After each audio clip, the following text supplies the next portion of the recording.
Olá, tudo bem?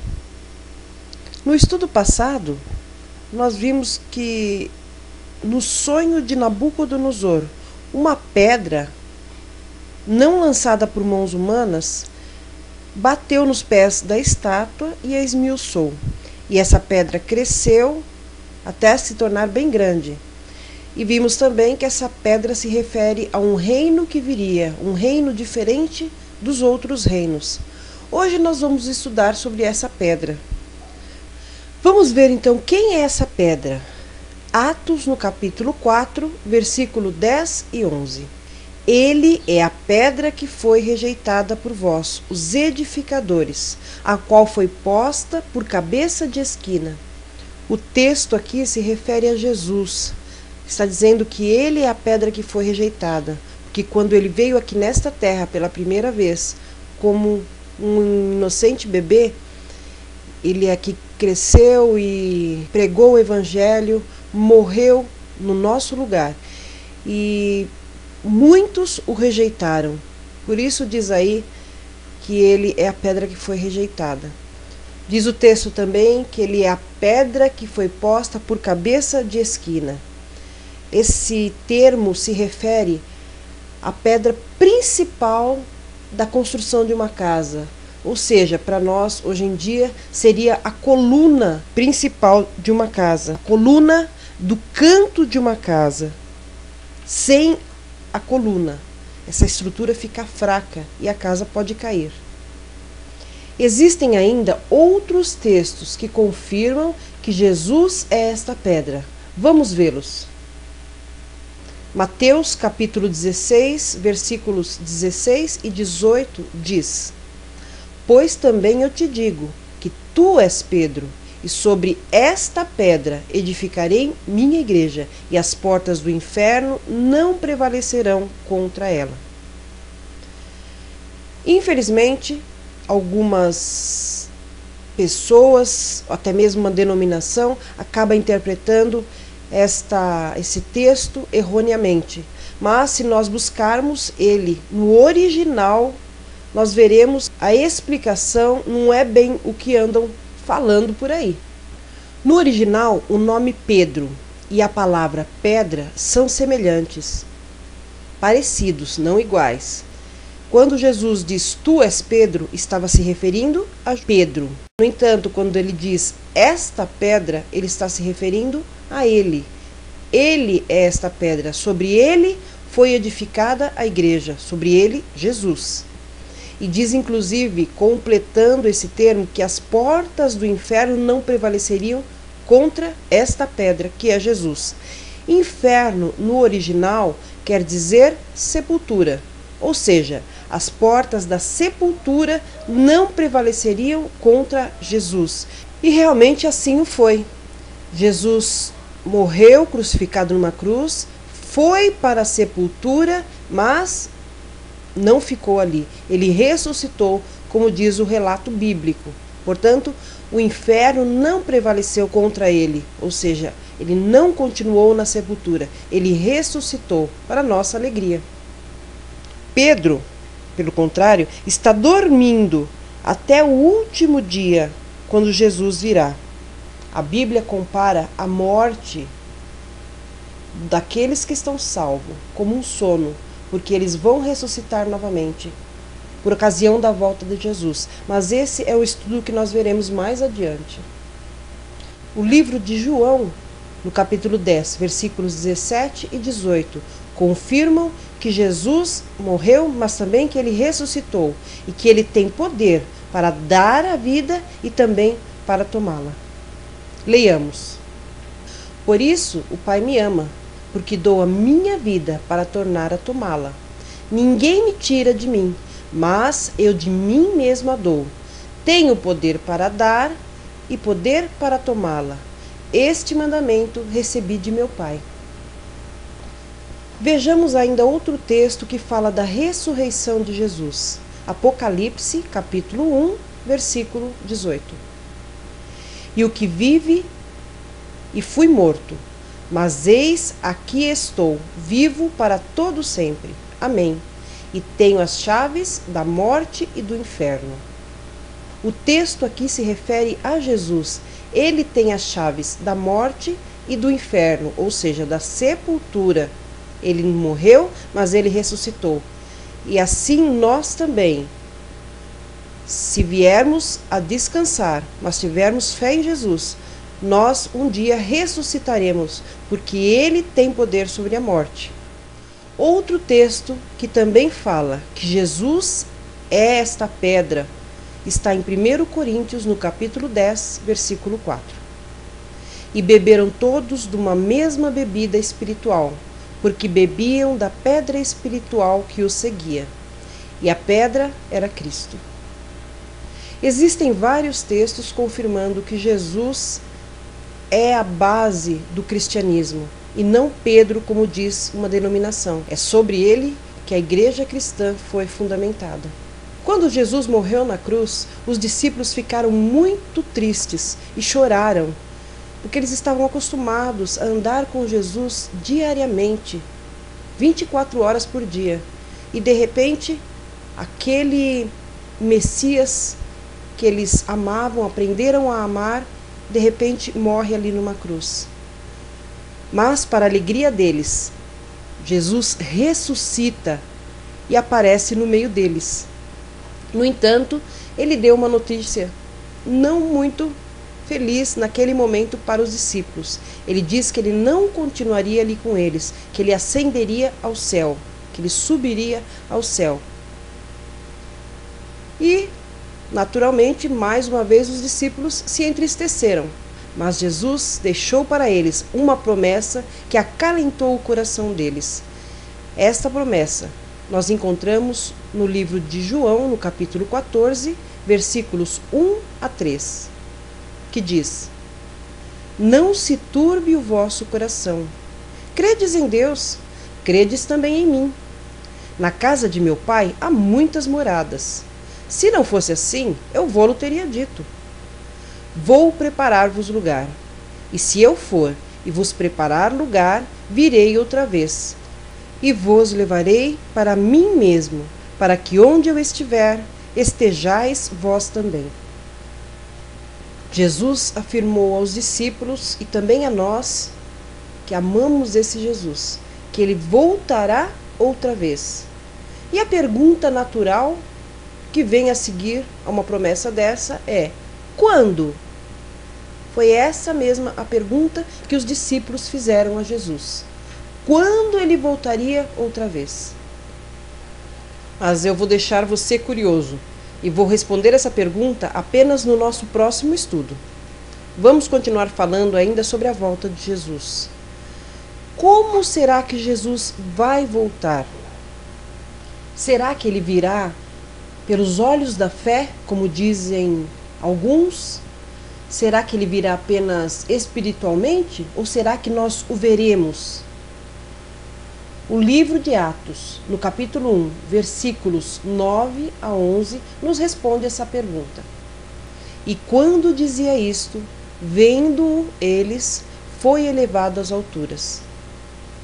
E estando com os olhos fitos no céu, enquanto ele subia, eis que junto deles se puseram 2 varões vestidos de branco, os quais lhe disseram: Varões galileus, por que estáis olhando para os céus? Este Jesus, que dentre vós foi recebido em cima no céu, há de vir, assim como para os céus o vistes ir. Os discípulos conversavam com Jesus e de repente Jesus começou a subir, a ascender ao céu. E ali apareceram anjos que disseram que a volta de Jesus seria da mesma forma, uma forma visível, corpórea. Ainda outro texto nos deixa bem claro a forma como Jesus irá voltar. Lucas capítulo 24, versículos 36 a 43. Porque estáis perturbados, e por que sobem tais pensamentos aos vossos corações? Vede as minhas mãos e os meus pés, que sou eu mesmo. Apalpai-me e vede, pois um espírito não tem carne nem ossos, como vedes que eu tenho. E dizendo isso, mostrou-lhes as mãos e os pés. Quando Jesus ressuscitou, ele ressuscitou em carne e osso, assim como nós. E os discípulos, quando o viram, pensaram que estavam vendo um espírito, um fantasma, como se diz hoje. Mas Jesus disse a eles: sou eu mesmo. Toquem em mim, vocês verão que sou eu. Tomé, que não acreditava no que se falava, acreditava apenas naquilo que ele via e podia confirmar, tocou nas mãos na ferida de Jesus e pôde confirmar que realmente aquele era Jesus. E é dessa maneira que ele ressuscitou, que ele vai voltar um dia. Será que apenas um grupo especial verá Jesus voltar? Vejamos o que diz a Bíblia em Apocalipse capítulo 1, versículo 7. E eis que vem com as nuvens, e todo olho o verá, até os mesmos que o transpassaram, e todas as tribos da terra se lamentarão sobre ele. Sim, amém. Não é apenas um grupo especial, um grupo predileto que verá a volta de Jesus. Como diz o texto aí, todo olho o verá, até mesmo aqueles que participaram da morte de Jesus, como diz o texto aí, transpassaram a Jesus. Podemos confirmar no livro de João, no capítulo 19, versículos 18, 34 e 37, que os que o transpassaram foram aqueles que participaram da crucifixão de Jesus. Lá diz o seguinte: onde o crucificaram, e com ele outros dois, e um de cada lado, e Jesus no meio. Um dos soldados lhe perfurou o lado com uma lança, e logo saiu sangue e água. Verão aquele que transpassaram. Aqueles que cuspiram no rosto de Jesus, aquele soldado que enfiou a lança no lado de Jesus, todos transpassaram a Jesus. Pilatos, quando deu o veredito, aquela grande multidão que gritava: crucifica-o, todos esses fazem parte dos que transpassaram Jesus. E eles verão Jesus voltar nas nuvens do céu, como nós veremos a seguir. Como pode alguém que já morreu ver a volta de Jesus? Jó, por exemplo, já morreu, viveu há muitos anos atrás, mas ele mesmo afirmou que ele veria Jesus um dia, como está escrito em Jó no capítulo 19, versículos 25 a 27, que diz: depois de consumida minha pele, ainda em minha carne verei a Deus. Como isso é possível? Essa curiosidade você vai guardar para estudos que nós veremos à frente. Existem muitas passagens que falam da volta de Jesus de maneira corpórea, real. Nós vamos ver aqui apenas algumas delas. Uma delas está em Mateus, no capítulo 24, versículo 27. Porque assim como o relâmpago sai do Oriente e se mostra até o Ocidente, assim será a volta de Jesus. Marcos, no capítulo 13, versículo 26 até o versículo 28, diz também que ele virá com os seus anjos e ajuntará os seus escolhidos. E João, no capítulo 14, versículo 3, ele disse, nós inclusive já lemos: se eu for, virei outra vez. E nós sabemos que ele foi, os discípulos foram testemunha disso. E se ele foi, é certeza que ele voltará outra vez, como ele mesmo disse. A Bíblia nos diz, inclusive, com quem é que Jesus virá novamente. E isso está escrito em Mateus, no capítulo 25, versículo 31. E quando o Filho do Homem vier em sua glória, e todos os santos anjos com ele, então se assentará no trono de sua glória. A Bíblia diz em outros textos que no céu existem milhares de anjos. E estes anjos acompanharão a volta de Jesus. Será um cortejo maravilhoso, será uma visão grandiosíssima. A segunda vinda de Cristo será tão real quanto a primeira, e tão visível quanto foi sua ascensão, e muito mais gloriosa. Espiritualizar a volta de nosso Senhor é perverter o claro significamento de sua promessa: virei outra vez. e anular todo o plano de redenção, porque a recompensa dos fiéis de todas as épocas será dada justamente por ocasião deste mais glorioso de todos os eventos. Na primeira vinda de Jesus, ele veio como um inocente bebê. Será que essa segunda vinda de Jesus será como a primeira? Vejamos o que nos diz a Bíblia em Lucas, no capítulo 21, versículo 27. E então verão vir o Filho do Homem numa nuvem, com poder e grande glória.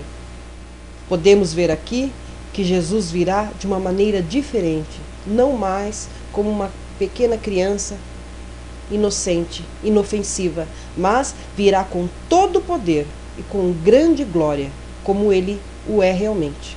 A Bíblia diz em Apocalipse 19, versículo 16, que ele virá como Rei dos Reis e Senhor dos Senhores. Apesar de existirem muitas igrejas hoje em dia, na volta de Jesus haverão apenas duas classes de pessoas. Mateus no capítulo 25, versículo 34 e também no versículo 41. Então dirá o rei aos que estiverem à sua direita: Vinde, benditos de meu Pai, possuí por herança o reino que vos está preparado desde a fundação do mundo. Então dirá também aos que estiverem à sua esquerda: Apartai-vos de mim, malditos, para o fogo eterno preparado para o diabo e seus anjos. Na volta de Jesus, haverá apenas duas classes de pessoas: os que estiverem à direita de Jesus e os que estiverem à esquerda de Jesus. Os que estiverem à direita de Jesus estarão salvos, e os que estiverem à esquerda de Jesus estarão perdidos. Existem apenas dois caminhos: o caminho da vida eterna, da bênção eterna, e o caminho da morte eterna, da maldição eterna. Nós podemos escolher apenas entre esses dois caminhos. Não existe meio termo. Nós temos que fazer a nossa escolha. Que a sua escolha seja a da vida eterna. Gostaria de esclarecer um ponto aí também que muitos entendem erroneamente. O texto diz aí que aqueles que estiverem perdidos passarão pelo fogo eterno. A palavra eterno no original grego está escrito aion, que quer dizer por um tempo determinado, não eterno, como foi traduzido e infelizmente perdeu o real sentido. O livro de Judas, no capítulo 1, que só tem um capítulo, no versículo 7, diz que Sodoma e Gomorra passaram pelo fogo eterno. Portanto, aqueles que passarem por este fogo vão morrer, vão ser queimados. Será um grande sofrimento, mas o eterno aí é quanto ao efeito, eles não mais irão existir. Imagine como se sentirão aqueles que estiverem perdidos neste último grande dia da volta de Jesus. O livro de Apocalipse, no capítulo 6, versículos 15 até o 17, diz-nos o que farão essas pessoas. E os reis da terra, e os grandes, e os ricos, e os tribunos, e os poderosos, e todo servo, e todo livre, se esconderam nas cavernas e nas rochas das montanhas, e diziam aos montes e aos rochedos: Caí sobre nós, e escondei-nos do rosto daquele que está sentado sobre o trono, e da ira do Cordeiro. Porque é vindo o grande dia da sua ira, e quem poderá subsistir? E ainda no capítulo 9, versículo 6, diz: E naqueles dias os homens buscarão a morte, e não a acharão, e desejarão morrer, e a morte fugirá deles. Que sentimento terrível será para aqueles que escolherem ficar do lado oposto de Jesus. Eles buscarão a morte, mas a morte fugirá deles. Será uma visão terrível para estes. Em contrapartida, aqueles que estiverem salvos, que escolheram ficar ao lado de Jesus, a Bíblia descreve como eles se sentirão. Em Malaquias, no capítulo 4, versículos 1 e 2. Mas para vós, que temeis o meu nome, nascerá o sol da justiça, e salvação trará debaixo das suas asas, e saireis e crescereis como bezerros do cevadouro. Quem vai fazer parte destes que estarão ao lado direito de Jesus?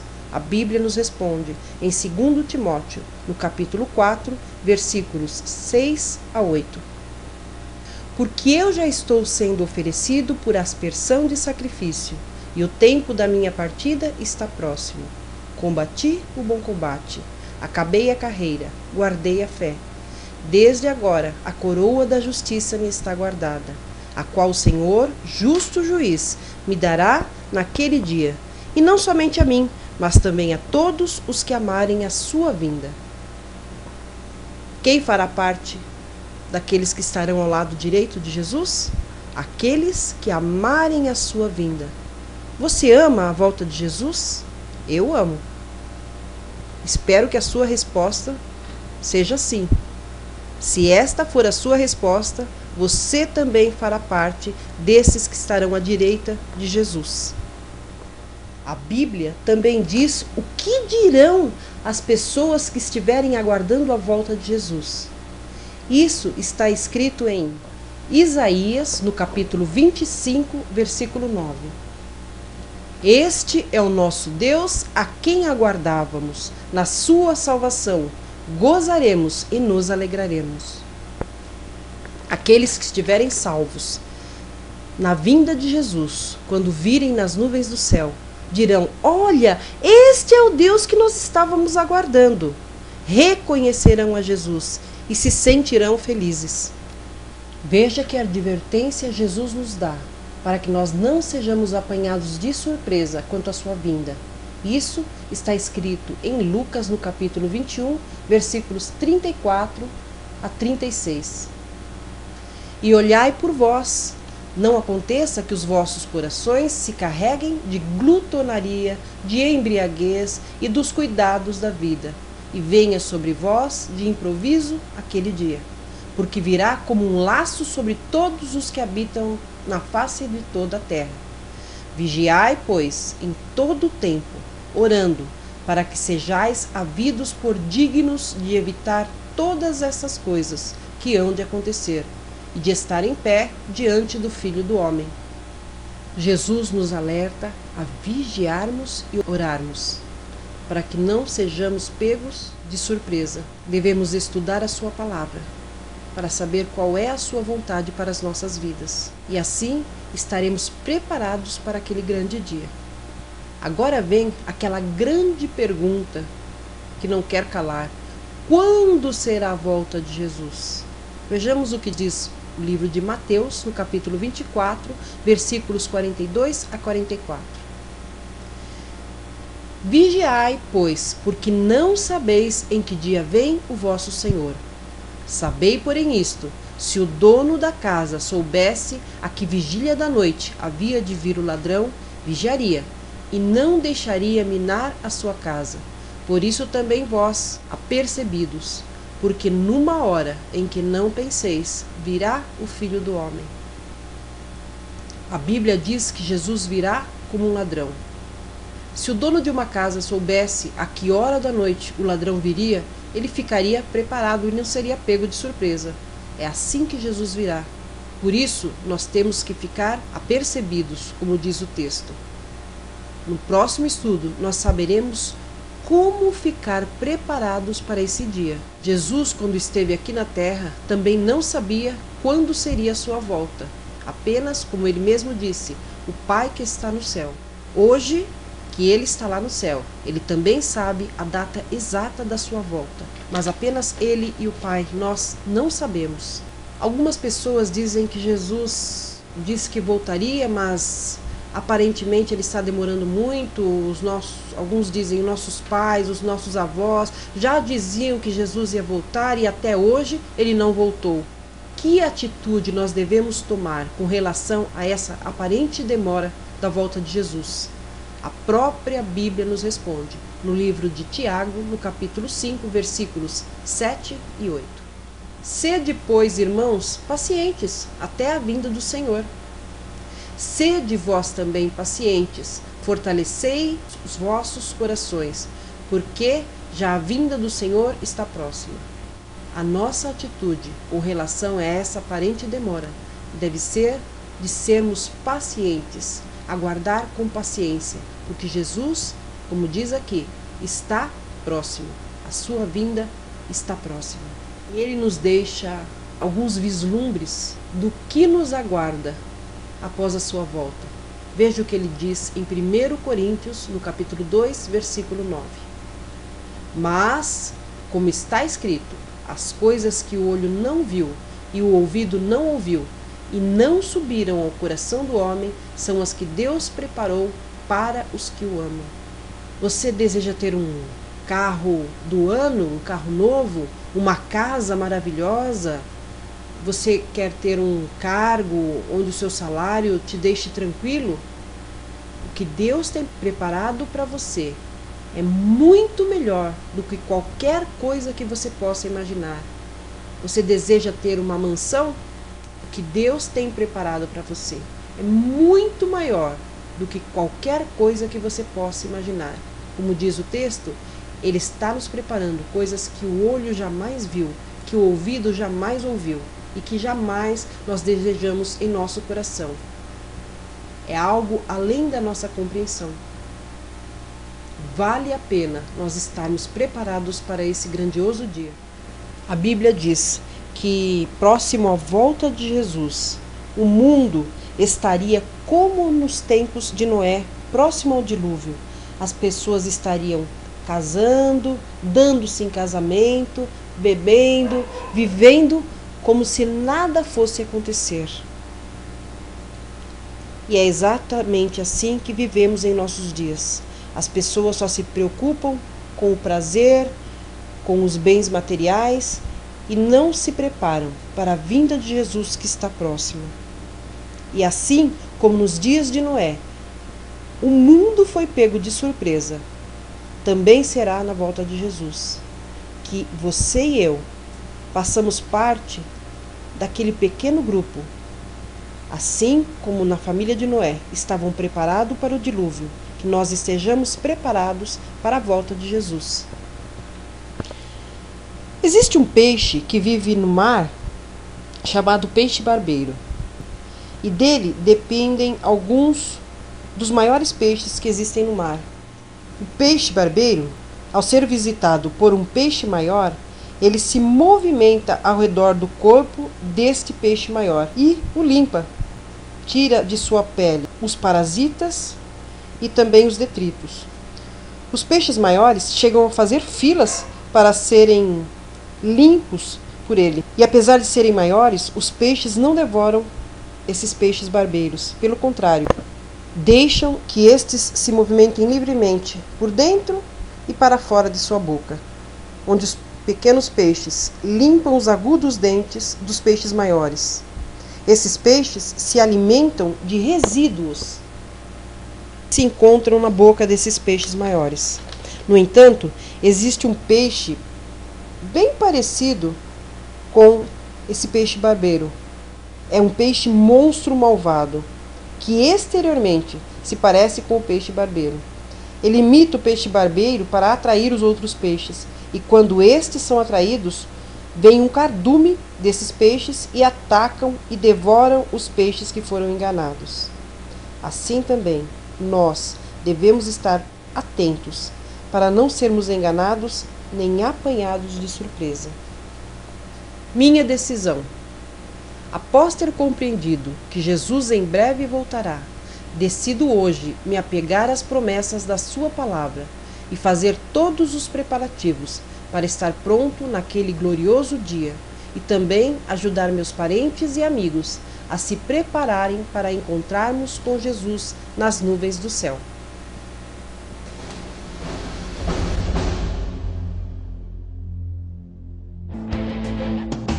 Anjos se reúnem ante o trono do Senhor, vestidos para a guerra, pois o fim chegou. Na terra os quatro ventos foram soltos para dizer que o dia do Senhor se aproximou. Todo o universo se levanta para ver a última batalha, o bem vencendo o mal. Cristo do Cordeiro, nosso príncipe da paz, vestiu a armadura de Miguel e vai voltar. Breve virá, breve Jesus voltará.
No entanto, onde estas cidades existiram, não existe nada ali queimando eternamente. Portanto, confirma mais uma vez o que diz o original: queimaria por um tempo determinado e não existiria mais. Hoje, Sodoma e Gomorra não existe mais. Esse fogo eterno aí é quanto ao efeito, não mais existirá.